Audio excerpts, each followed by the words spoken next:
أغلقت لكنها فرجت، وكانوا يظنون ألا تكون الأولى من فيجا. صدها منير، أعادها الجزائري في شباك المغربي. الله يا سميحان، حضور دائما يترك فيه بصمة.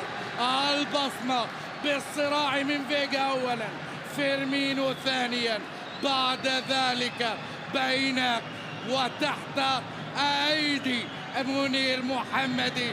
ينجح رياض بتسجيل الهدف الثاني. فرجت، وكانوا يظنون ألا تكون الأولى من فيجا. صدها منير، أعادها الجزائري في شباك المغربي.